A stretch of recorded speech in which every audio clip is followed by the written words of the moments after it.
Well, how did I get started in barbecue? Well, you know what? This goes back.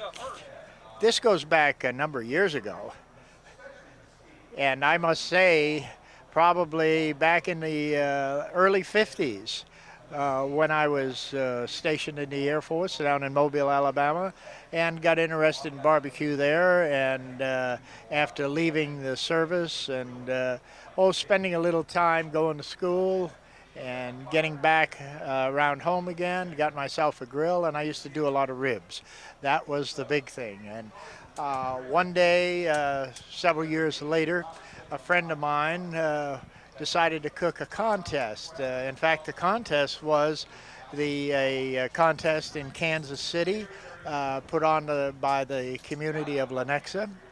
They were out there cooking. It was his first contest. He had some sausage that he said to me, well, he says, why don't you come out and help us with this? He said, I can't figure out how to get smoke into the sausage. Well, I went out there and looked at it and found out, well, he had a casing on it. And I said, well, you're never going to get anything through it with a casing on it. It was big sausage that he had made. We took the casing off, and I said, okay, there you go. I'm going to leave. He says, no, don't leave.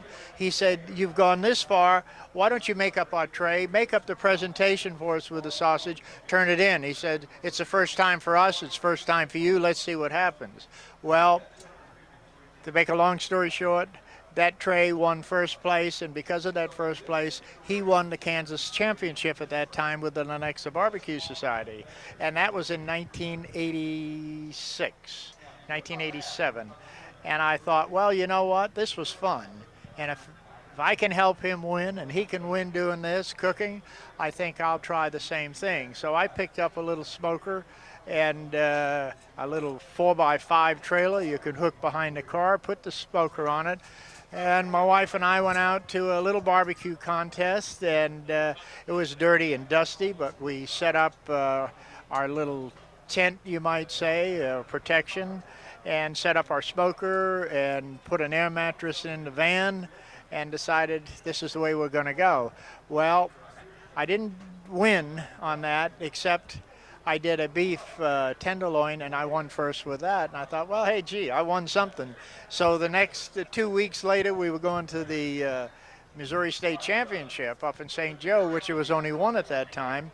And I cooked up there, and I thought, oh, well, let's go watch the awards, which I had really not paid too much attention to prior to that. Well, they named off all the teams that won something, and they got to the last entry, and my name didn't come up. So I said to my wife, I said, let's get out of here. We didn't win a thing. So as I was walking away, they called my name up, and they said, you got second place overall. And I said, I think you're wrong.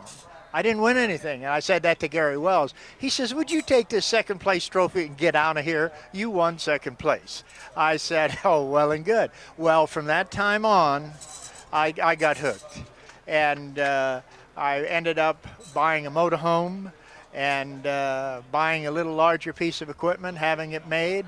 And from that point on, I went into a larger motorhome and bought another big smoker, a custom-made smoker, traveled the country, and for 10 years, and ended up winning very, very well in the whole progress of cooking competition barbecue. And in the meantime, joining the Barbecue Society, which I was actually invited into, became a member, and through that they decided, in our meetings, well, being competition has spread so much, our cooks are really complaining about the judging. They said, we've got to find a way to make judging more equal with all judges so they understand what they're doing.